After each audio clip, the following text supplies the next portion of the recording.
His father died the way powerful men often do, surrounded by wealth and unanswered prayers. And just like that, the estate became Thomas Hale's responsibility.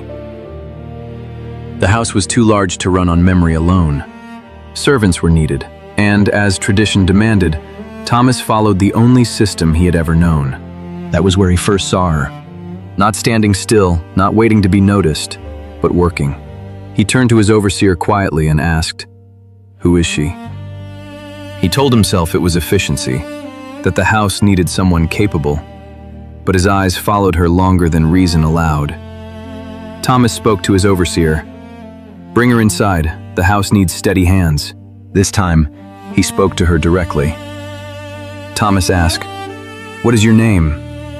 "Eliza," calm. "Eliza, sir." He repeated it later, alone, as if afraid it might disappear. There was another who had loved her long before Thomas noticed her. A man from the fields. A love born in shared suffering. Feelings did not arrive suddenly. They grew in silence, between footsteps in the hall, between words never spoken.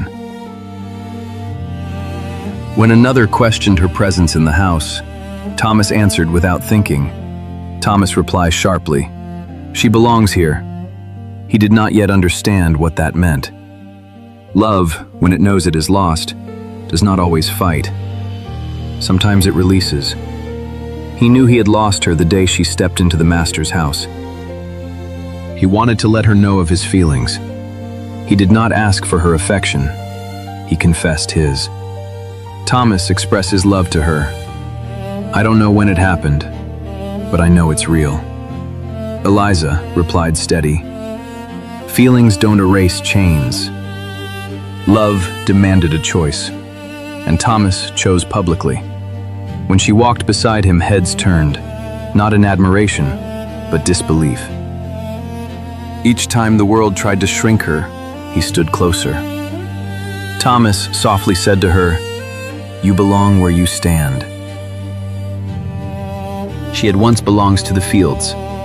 Now the house answers to her.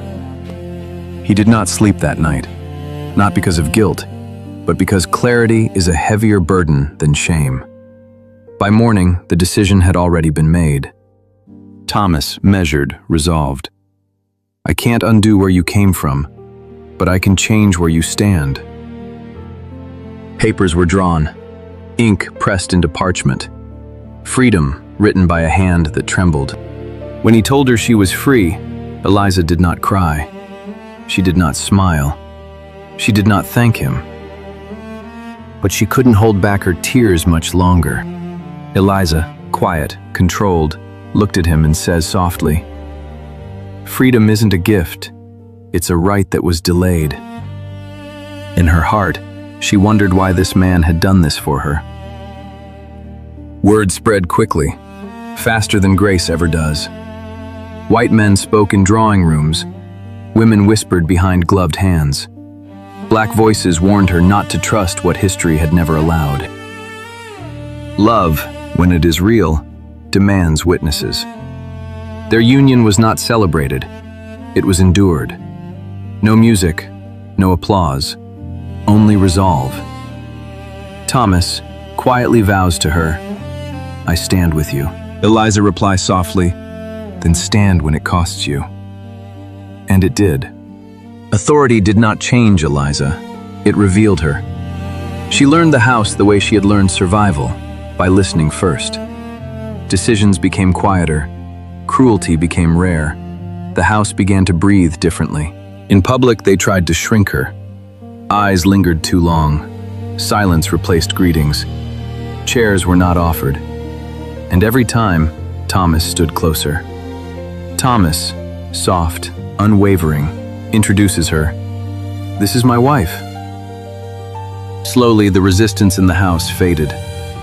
Not because they approved, but because she did not bend. Orders came from her voice.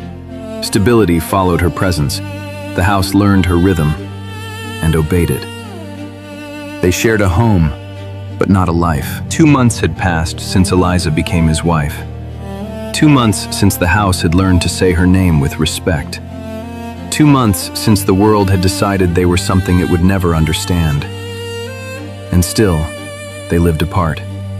Separate rooms, separate silences, separate nights where the house held its breath. Eliza rose before the sun each morning, not because she had to, but because old habits cling to the body longer than chains ever did. She walked the halls now with authority, not permission. The servants answered to her voice.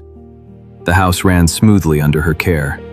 Everything worked, except them. Thomas never touched her, not by accident, not in passing, not even in the way people touch when words fail. At first, Eliza told herself it was courtesy, then restraint, then something darker, regret. She watched him from a distance, the way one watches a storm that refuses to break. He was gentle, always gentle, too gentle.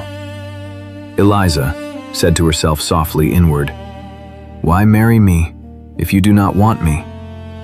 The question settled heavy in her chest, unanswered. Thomas wanted her more than he had ever wanted anything in his life. That was the problem. Desire came to him at night, uninvited and relentless. But so did memory, his father's voice, his father's hands, the way power had once been exercised without shame. He would lie awake staring at the ceiling, imagining Eliza's presence, and then push the thought away as though it were a sin. Thomas whispered, alone under his breath, "I won't be him." He believed that if he denied himself, he might somehow cleanse the past. He did not understand yet that guilt can wound as deeply as cruelty. Eliza noticed everything. She noticed the way he paused when she entered a room, the way his hands clenched when she stood too close, the way his eyes followed her, and then looked away. She had known neglect before, but this was different. This was absence disguised as virtue, and it hurt more than chains ever had. One evening, she found him in the study. The fire burned low. Papers lay untouched on the desk.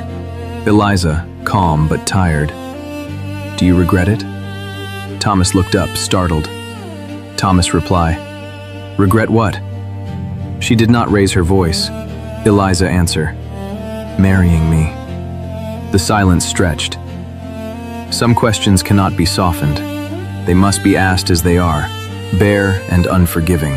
Thomas replied slowly, "No." Eliza asked, "Then why do you keep your distance as if I'm something dangerous?" He stood abruptly, pacing. Thomas' reply, "Because I am afraid of what I might become." She rose to face him. Eliza asked, sensing his fears, "You think not touching me makes you different from your father?" The words cut, because they were honest. Thomas stopped moving. The truth landed harder than accusation. Thomas' reply raw, "I don't trust myself." Eliza pressed him, "You don't trust me." Thomas was lost for words. "That's not..." "Eliza, I have lived my entire life under men who decided what was best for me. Do not turn your fear into another cage." Her voice trembled, just slightly. This was not anger. This was loneliness demanding to be seen. Thomas's shoulders sagged.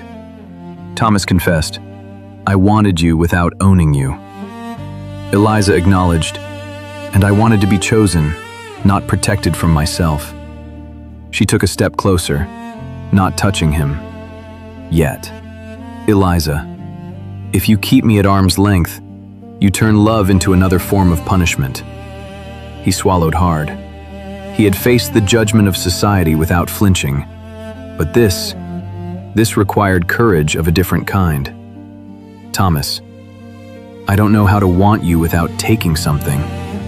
Eliza, soft, firm, "Then let me give it." The room went still. For the first time since they married, Thomas did not step away. He did not reach out either. He simply stood, breathing, shaking, human. "I will not touch you until you believe, without doubt, that you are free, even from me." Tears gathered in Eliza's eyes, uninvited. Not from sadness, from recognition.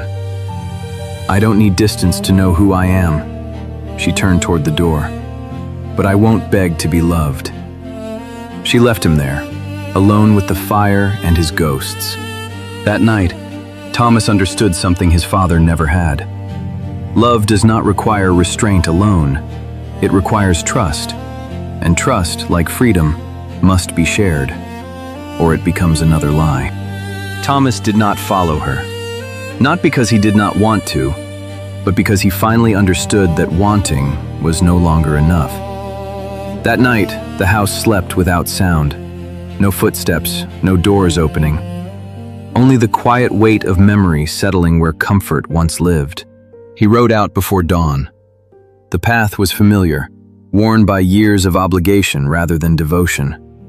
His father's grave sat at the edge of the land, close enough to claim ownership, far enough to avoid reflection. Thomas dismounted and stood still. This was the man who had taught him everything he knew about power, and nothing about mercy.